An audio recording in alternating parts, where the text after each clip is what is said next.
welcome to Establish the Edge. I'm your host, Mike Leone, back with another edition of the solo pod. Done talking redraft season long best ball for now. Most of the podcasts going forward are going to focus on DFS. I don't want to say that'll be every week because there's just an interesting topic elsewhere and they want to cover it. But we're going to go with DFS this week, the week of week one. It's a very exciting week. It's known as the play it before you see it week. And if you're somewhat new to DFS, play it before you see it is something you'll see a lot of content shows, including mine and Drew Dinkmeyer's on Establish a Million on Saturday, talk about, which is essentially projections week one are a lot more uncertain than any other times of the year. And if you have a strong stance on a player that maybe you've been drafting all offseason, you think the market's wrong, there might be no better time to capitalize than in week one in DFS, because a lot of projections will be middle, they'll be a little bit hedged, and you have an opportunity for them to be wrong. So that's sort of the play it before you see it. It's like the rookie you think is going to break out. Instead of waiting for that rookie to break out and then see an increase in price tag the following week, see an increase in ownership the following week, try and nail the week that they break out and get, a disproportionate return on that gamble. So, as I said, week one is very unique, and it's the best play it before you see it week that you're going to get. There's always going to be small variances in projections that might be right or wrong, and then volatility within the projection itself. So if we project Puka Nacua for 17 DraftKings points, maybe that projection should really be 18 DraftKings points. And then within that projection itself, obviously, he might have a really good week and run hot or a really bad week and run cold. These are the normal types of variances that, throughout the season in DFS, we do try to exploit, but they're a little bit smaller in terms of the leverage that you can get. Week one is the week of the season that we're most likely, after it's played, to say, hey, if we were to project this week again, there might be 5 to 10 players or teams where the projections look vastly different than they did leading up to week one. Whereas someone with a stable role, again, like a Puka or a Jamar Chase, almost no matter what they do week one, if we were to reproject it, it probably wouldn't change a lot. That result, is likely just due to variance of the week. It's not due to us missing something and getting an input really, really wrong in terms of like target share or their ability. Whereas week one, there are, and with rookies in particular, there are going to be spots where we could just be way off. And if we were to reproject it, the projection would look vastly, vastly different. So it is something you want to have part of your game, because there's only so many opportunities throughout the year to really get a huge win where you get a player that doesn't project for a ton of ownership, that could just straight up be the best play or one of the best plays on the entire slate. When we're in week 6 in DFS, a lot of times we're going to be looking at plays that we know aren't the best play on the slate, but we know, due to the floor ceiling combination and due to their ownership, they're good GPP plays. And you play enough slates over time, you'll get rewarded for that. But it's not the same as like, hey, this guy's, 10% owned because no one really knows what his role is. If we were to reproject it again next week, he might be the best play on the slate and should have been like 50% owned. You're not going to get those sorts of disparities in the middle of the season that frequently like you do week one. So I'm espousing all the strengths of being willing to play something before you actually see it on the field, being willing to play something before you see it in market projections, whether you're using established runs or somebody else's out there. I do want to give some warnings about not going overboard with this. This is the Marvin Mims corollary to the play it before you see it. And I joke about Marvin Mims, but it's like 2 straight years we've been promised like an expanding role for Marvin Mims week to week from Sean Payton. And there was a stretch I remember doing our projections where the guys would be like, hey, I think you're under projecting Marvin Mims this week. He might see an expanded role. Doesn't happen. Hey, I think you're under projecting Marvin Mims. He might see an expanded role. Doesn't happen. And it's an important lesson, because as good as play it before you see it is, if you play it, if you have this situation 10 times over, and the vast majority of the time you're wrong in terms of playing it before you see it, it's probably not plus EV. You're probably minus EV. So, and the flip side of that too is you only get one chance to really get it right. So if you nail that Marvin Mims's route share is going to expand in an upcoming week, and it does happen, the next week he's going to be priced higher. He's going to carry that ownership. So you only get one chance at it. So if you're wrong 9 straight times and then you finally get it right, that's your only chance at it. And maybe he has that expanded route share and then doesn't even perform in a way that gives you a big return on your investment. And the next week, the ownership discount, the salary discount is completely gone. So with that in mind, you want to make sure when you're doing play it before you see it, that if you're right, you're positive the player would project very, very well. That's one. Two, you want to make sure you're getting an ownership discount. If it's week 1 of DFS, everyone's hyped on Tyler Warren in this offense for the Colts, think he's going to be a focal point. He projects across the industry, but everyone's playing that because, they know what they know based on what they've drafted all offseason, and you don't get any ownership discount. It's not as worth it to play it before you see it. The big point in taking the risk that projections out there are wrong is that you get a disproportionate reward. If everyone is doing that, it almost makes sense to actually go the exact opposite side and be like, you guys are out on a limb playing this before you see it, and more likely than not, it's not going to happen. The third thing is kind of an elaborate way of just saying opportunity cost, but you want to make sure that there's not a less sexy player already at that price, or the potential new projection of what the play before you see it guy might be at if you're right, that is already out there and exists, and just for whatever reason is a boring player, doesn't carry a lot of ownership. So I guess what I mean by that is I'll get into some examples actually, because rookies are right for this. So let's dive into some week 1 examples for this. One, play it before you see it that I'm probably leaning on doing is Emeka Egbuka. Now, he's going to be popular, so that might sound like I'm going against my own advice in the Tyler Warren example.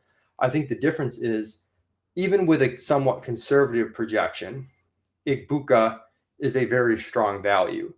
If you think he is more or less going to be the Chris Godwin role right away and very, very talented, then he's the best play on a per dollar basis on the entire slate.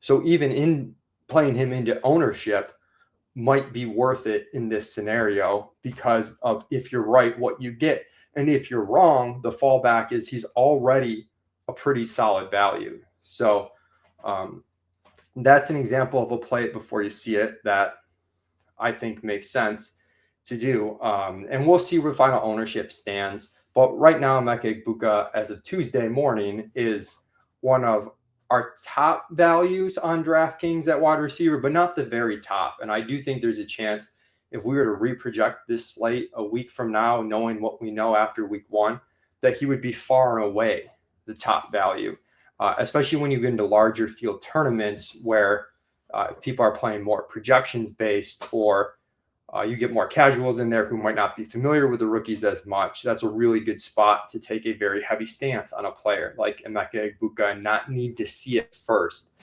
And again, the risk reward is in the right spot because he's probably a solid play no matter what. And our gamble is that he's truly an elite, one of the best plays out there. But if you look at the running back position, one rookie where I don't think you want to play it before you see it would be RJ Harvey, who is a -4 value on ETR. These are the players that are tough to do play it before you see it on, where if you're right, it takes the player from a bad value to a decent value. I always say I don't want to have to get lucky twice. And if you're taking a player from a bad value to a decent value and then saying, oh, he's low owned, maybe he has a very good ceiling performance, that doesn't track with me. Because one, you have to be right that the projection's wrong in the first place just to get him to be a decent value. Two, you get him to that decent value and he's still not a smash. Would he be higher owned if we were to reproject this slate? Yes, but not by a significant margin. Certainly wouldn't be a chalky player. And 3, there's opportunity costs. And this goes back to what I was saying. Do players exist already at the quote unquote new projection you might get this player to that aren't being owned? And in this case, they do. You've got a very loaded week 1 at running back on DraftKings with a ton of opportunity cost. And if you want players in that price range, you've got Harvey at 5,800, but then you've already got Kenneth Walker, 5,900, Chuba Hubbard, 6K. You've got Alvin Kamara, 6,300. You've got DeAndre Swift in the mix here as well. Without, let me see Swift's salary. I think it's in there. Oh no, Swift isn't on the main slate, excuse me. But you've got Walker, you've got Kamara, kind of these guys that we feel pretty good that their projection's about right. Middle of the season, if RJ Harvey truly breaks out, he might be out projecting these players, and hopefully he's out projecting Alvin Kamara for the sake of our season-long projections by that point in time, but maybe not meaningfully so. In week 1, when we have a better grasp of what these players' roles are, we'd rather take the players whose roles we're confident in, who could just run pure on an efficiency standpoint on a given week, even if we don't think they're as strong of players. And of course, in the case of Kenneth Walker, that is a very high efficiency upside player. But let's compare Kamara to RJ Harvey week 1. I think there'd probably be a tendency for people to want to IKB RJ Harvey, play it before you see it, and say, hey, J.K. Dobbins isn't splitting time with RJ Harvey. The rookie's more explosive. He's going to get the vast majority of the base work, and get excited about it. But that would just get him to a similar value as Kamara, who's a player, we know the role is there. We know people probably don't want to play him much week 1.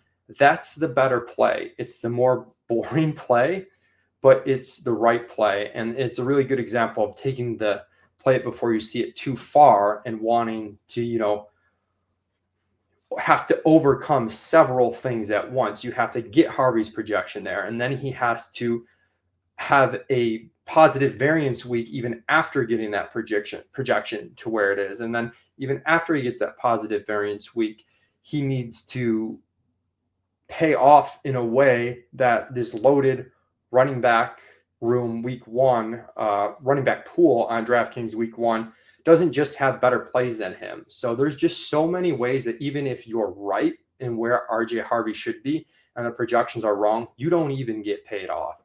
You want to be sure you get paid off. Whereas the Emeka Egbuka example, yes, that's much higher ownership than Harvey to begin with, but there are ways where if you are right, it pays off in such a significant way where he's the most important player on the slate, and there's a lot bigger fallback on if you're wrong. So you want to give yourself outs when you're doing the play it before you see it, or else you're just going to end up playing too many guys that are too fragile. You're going to need too many things to break right, and you're going to have to be right.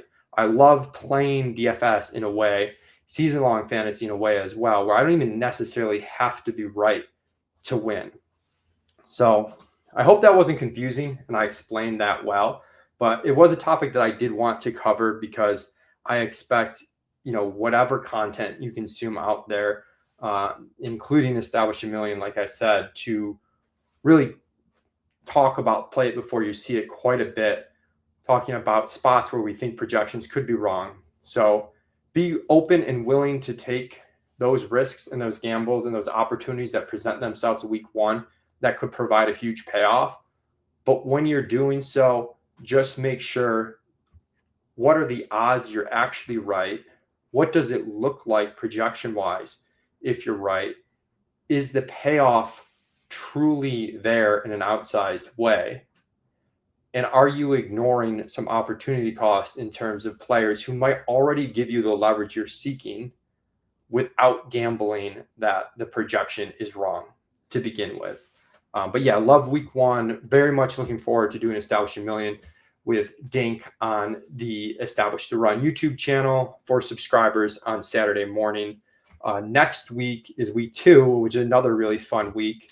And I'll be talking about a similar concept to play it before you see it. Week 2 is play it after you see it, but before they believe it week. So we'll look at some situations where there might be outlier performances week 1 that the market's not buying into, that now, hey, we've seen it, market hasn't bought into it yet. Let's see how we can take advantage of that week 2. But I'm getting ahead of myself. Best of luck to everybody week 1. Appreciate you tuning into the Solo Pod.